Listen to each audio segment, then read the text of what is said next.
Et comment ça va la Polynésie? Vous allez rester avec nous quand même? Mais on a hâte de rentrer quand même parce qu'il fait froid. Comment? On a hâte de rentrer. Ah oui, mais je veux dire, vous allez rester avec nous là, en France? On rentre samedi. Hein? On rentre samedi. Samedi. Mais non, mais d'accord, mais vous allez rester avec nous, vous allez la France. Vous n'allez pas quitter la France. Ah non. Ah oui, d'accord, vous avez raison. On n'est Oui. pas mouillé, on n'est pas Guatémalouan. Ah oui. Parce que moi, je vais On vous est des regarder. Polynésiens français, on le reste. Parce que moi, je serai le futur président. Et alors, moi, je vais venir vous voir, hein, que je serai président. Voilà, tiens. C'est une photo unique, épique. Tagalatsa Israël. J'irai revoir ma Polynésie. Oh, merci. Oh, que c'est gentil. Merci. Oh, merci beaucoup. Très bien. Heureusement que j'ai le cou un peu long. Ah, mais je savais que je me disais où je l'ai vu en rêve ou alors. On avait fait le même coup l'année dernière. Mais tu vois que j'ai dit toujours la même chose. Ça tombe bien. Heureusement, on a de la chance. Ouais. Ils sont ensemble. Moi aussi, parce qu'il a dit. Ils sont ensemble. Rien, il n'y a rien. Voilà. La pauvre. C'est ta femme, hein? Sa femme, c'est moi. Elle a l'air un peu coquine. Non mais qui c'est la femme de monsieur? Moi. Ah bon? Bon, mais toi, t'es pas la sienne alors? Mais alors, venez. Parce qu'on finit par s'y perdre ici. Et marquez-lui mon téléphone à toute cette équipe. Oh, voici son claret. Qu'est-ce que vous foutez? Elle fait. Elle note. Non, mais toi, papa, bon. Attends, je donne pour cette équipe. Note-le. Qui c'est qui peut noter? Le téléphone personnel, que ça y va, attends. Mais oui, mais non, mais comme ça, vous m'envoyez la photo, sinon... Et voilà. Tiens, Marc, tu présentes, tiens, je te donne tout, voilà. Tu marques pour cette équipe, après pour ça, qui suit, après maintenant, qui c'est connaît? On a fait la photo, non? On va passer à Paris Match. Canto io che canti per io, canti per mamma che io preste io. Allez les copains, bientôt. Allez, merci. Alors qui fait là? Côte d'Armor. Allez. Allez, chante les verres. On voit les verres. Qui est élu. Bonjour. Compagnon, on peut prendre une photo avec vous? Oui, vous êtes Allez, un maire d'où? De Montcal, en Corse. Je vais dire- Qui vous a parrainé? Mais oui, tu m'as parrainé? Ah oui. Ah mais bravo. Alors, mon cas en Corse. Ah ouais, je vais donner ma signature. Alors tu vas m'envoyer, on va te donner une carte. Hein. Ah oui. Pierre Claret, Montcade en Corse. Toi, Montcal en Corse. Ah oui, Mon parrainé. On va dire un peu en Corse. Hein. Retirez. Allez, Super. Merci beaucoup. merci. Allez. On vous a donné mes cartes? Hein? Non, on n'a pas eu la carte. Elle est là. Elle est là. Ah, Voilà. Bon, est-ce qu'on a fini ici? On a fait le tour de la situation? C'est Bon, allez, bien, on y va. merci beaucoup en tout cas. Allez, merci. Comment? Oui. Bonjour, merci. Vous êtes maire d'où? Comment? Tiens, comment vas-tu, mon cher François? Ça va, Jean? Ça, c'est vraiment un copain. Eh oui. On a siégé côte à côte. Ah oui, dans les bons comme dans les mauvais moments. Ouais. Ça va, toi? Allez, à bientôt. Ça va? Allez, bonne chance, va. Je suis très content. Tiens, donne-lui ma carte qu'il m'envoie, parce qu'il a peut-être perdu mon téléphone. Donne-le-moi. Donne-lui une carte, oui, voilà. C'est là le numéro. Voilà. Eh ben, merci à François toi. Sauvadé, à bientôt. Mon Salut. vieux copain. Allez. Tiens, excusez-moi, madame, de te retarder. Non, c'est pas grave. J'ai pas compris d'où tu étais maire. Mon père, Éric Lenoir, je suis le père d'Alexandre Lenoir, conjoint de Brigitte. C'est pas vrai. Voilà, je voulais vous saluer. Vous avez été formidable. Moi, vous avez beaucoup aidé. Mon fils vous aime beaucoup. C'est gentil, merci. C'est Ça vrai. m'a fait revenir les larmes. Tiens, donne-lui la carte, ce type est exceptionnel. Parce que Jean Lassalle a accueilli mon fils. Ma femme travaillait à l'Assemblée. Le bureau à côté, elle est décédée il y a 2 ans. Mon fils, ça vous a accompagné pendant la campagne. Oui, il Ouais. continue. Et il vous adore. Hein. Oh, super. Eh, je vais prendre un selfie, je vais l'envoyer à Alexandre, il sera très content. Vous allez bien? Vous êtes bien remis de votre... Oh, oui, monsieur, allez-y. monsieur, Ça sera peut-être mieux. Enfin, si vous Avec préférez. votre opération, hein. Ah oui, oui, mais Ouais. je n'avais pas dû m'écouter moi, j'avais dû écouter la chirurgienne qui m'avait dit... Ça va aller, je vous remercie, ne vous inquiétez pas. C'était pas... J'allais guérir après son opération. Merci Mais beaucoup. 4 opérations du cœur quand on a eu aucun. Oui, oui, on a Quatre pu. mois. On a pu. Bon, écoutez, portez-vous bien, heureux. puis Ok, je merci. transmets à Alexandre, T'as je pense qu'il vous une belle recontactera. famille. Ne te fais pas de soucis pour Alexandre. Moi, je lui dis toujours, ça viendra. Oui, c'est clair. Allez, À bientôt. ça va. Ah, bonjour. Au revoir, monsieur. Ça va? Mais oui, mais bien sûr. Il faut que j'aille le prendre parce que... Alors, prends-le, parce que de toute façon, on va se retrouver, on va bouffer ensemble, Oui, quelque part. oui, parce qu'après on a rendez-vous à 15h on y va, parce qu'il y a un journaliste qui veut te voir là-bas. Ah, mais non, il ne me verra pas. C'est qui? Et ça y est, ils sont allés, veulent te filmer et tout. Qui c'est? C'est un journaliste là, mais c'est son D'où, numéro, d'où, c'est tout. de quoi? Et je ne sais pas. Je Bon, sais mais pas alors, il plus. ne me verra pas. Pourquoi? Parce que je ne parle pas aux journalistes parisiens. Mais maintenant, je vais manger un petit peu.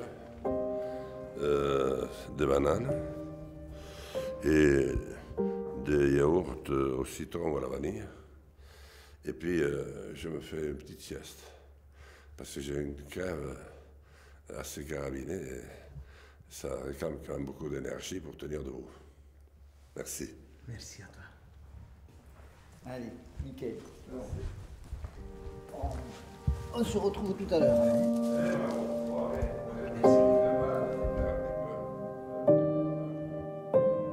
Et on n'est pas une profession qui n'est faite que pour nourrir de façon cordiale Monsieur Gérard et Monsieur Pierre avec des tomates qui sentent bon.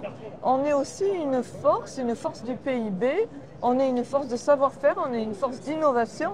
Et ce que les agriculteurs revendiquent, c'est que tous ces savoir-faire doivent leur permettre de vivre décemment. Mais ce n'est pas du tout indécent de défendre ça. Ton raisonnement est bon à partir du moment où tu pars sur un raisonnement national. Moi, je ne vois aucun inconvénient. Mais à partir du moment où tu as des forces étrangères qui arrivent et qui t'imposent d'un point de vue économique, voilà, et qui t'imposent une forme économique, il faut bien que derrière, on puisse essayer de réagir à ça. Mais oui, Et la si on seule façon- n'éduque pas nos 60 millions de citoyens à l'idée que nous, Oui, on mais est bon, arrivé moi, j'en reviens malgré tout à une société modèle, Oui, mais j'en on reviens n'en moi sortira à pas. des solutions, parce qu'il existe des solutions autres que le modèle existant. Et merci d'être venu pour cette conférence sur donc un nouvel ouvrage que j'ai écrit l'année dernière et que j'ai voulu absolument publier pour une simple et bonne raison, c'est que nous vivons actuellement avec ce qui se passe aujourd'hui avec les agriculteurs tellement de choses qu'il était indispensable que ce livre soit publié. Voilà. Donc j'ai eu la chance d'avoir Jean à mes côtés pour écrire la préface. Donc c'était pour moi quelque chose de très très bien puisque, comme vous le savez, les gens ont besoin d'avoir une référence. Et comme bien sûr, moi derrière, je ne suis pas connu, l'idée c'était que avec le nom de Jean, on puisse porter ses idées autour, faire un tour de France. Quoi, voilà. Donc les gens s'écœurent de plus en plus. Dans l'administration, on le voit maintenant, les gens ne sont plus motivés. On voit cette dégringolade à tous les niveaux, que ce soit dans l'enseignement, que ce soit dans tous les domaines, l'hospitalier, etc. On voit que vraiment la société est en train de s'enfoncer. Et c'est lié justement parce que l'État a fait en sorte qu'on soit pressurisé. Donc je suis parti de ce constat. Et donc j'ai voulu créer une nouvelle société, donc, tout à fait différente. C'est-à-dire qu'on part du principe qu'actuellement, par exemple, les sociétés multinationales, la plupart du temps, ce sont des actionnaires qui profitent à 100% du travail des travailleurs, mais par contre se gardent bien de distribuer aux travailleurs les bénéfices. Et l'idée, pour qu'une société fonctionne, c'est de faire un partage de ces actions. Et donc, dans ce fameux livre, j'ai écrit qu'il fallait deux types d'actions. Des actions de production, qui seraient donc données aux salariés, et des actions financières, qui seraient donc données aux actionnaires financiers. Et on répartirait ça de façon égale, 49% pour les uns, 49% pour les autres, et on garderait 2% pour l'État, pour qu'en cas de litige, ils puissent, eux, de leur côté, intervenir, l'État puisse intervenir pour régler, notamment lorsqu'une entreprise veut être exportée, enfin, ou délocalisée. Voilà. Donc en partant de ce principe-là, l'avantage c'est que les actionnaires de production, qui sont les salariés, vont se retrouver avec un PQ, puisqu'en fin d'année, il y aura des bénéfices. Et ces bénéfices, plutôt que de les garder ou de les distribuer, vont servir à payer toutes ces charges, que ce soit retraite, maladie, éventuellement chômage. C'est-à-dire que, alors bien sûr, ça serait une association qui sera actionnaire de ces actions de production. Et ça permettra donc d'éviter que le salaire des salariés soit amputé des charges. C'est-à-dire que lorsque vous gagnez 2 000 € bruts, vous aurez du coup 2 000 € net. Ce qui va augmenter sensiblement le pouvoir d'achat des salariés et de tous ceux qui vont pouvoir travailler. Et en parallèle, bien sûr, cotiser pour qu'à la retraite, ils puissent bénéficier. Moi, je suis admiratif. D'abord, Pierre Clarest, c'est un copain, c'est un résistant. Et on a des transmissions de pensée. Moi, je sais que tu es tout seul pour écrire. Et la solitude, mon cher Christian, de la page blanche et du stylo, surtout pour moi qui ne sais pas me servir de la machine, ni me relire après. Le vertige même. Le vertige, oui. Heureusement que pour te faire, tu m'as fait l'honneur de me demander de faire la préface. Alors, je crois que tous ceux qui sont ici se retrouvent devant le constat implacable auquel tu viens de te livrer.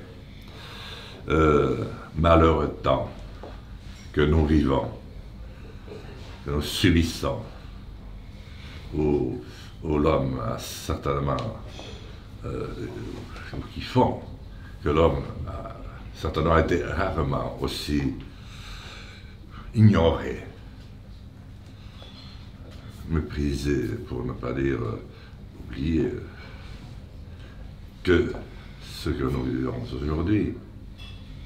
Bien, je crois que c'est intéressant de pouvoir lire et de pouvoir se projeter sur autre chose. Parce que le fait d'avoir déjà autre chose, c'est un très grand signe d'espoir. Alors, rien que le titre de ton ouvrage est tout un programme. Est-ce que ce n'est pas à nouveau une vision de l'homme que nous voyons réapparaître à travers les lignes? Un homme qui se libère à nouveau pour redevenir un citoyen qui est concerné, y compris par son travail, mais aussi par sa vie, qu'il commencerait à entrevoir enfin. Il n'y a rien à dire quand ce que tu as dit, bien sûr, c'est dur de travailler. C'est encore plus dur de ne pas travailler. Et c'est encore plus dur de ne pas savoir ce qu'il faut faire. Or, aujourd'hui, il y a des gens, on ne sait plus très bien au juste s'il vaudrait mieux travailler ou ne pas travailler. Il y a même des jours où on se demande s'il vaudrait mieux être encore vivant ou pas vivant. Donc c'est vous dire combien tu ouvres de perspectives, d'espoir.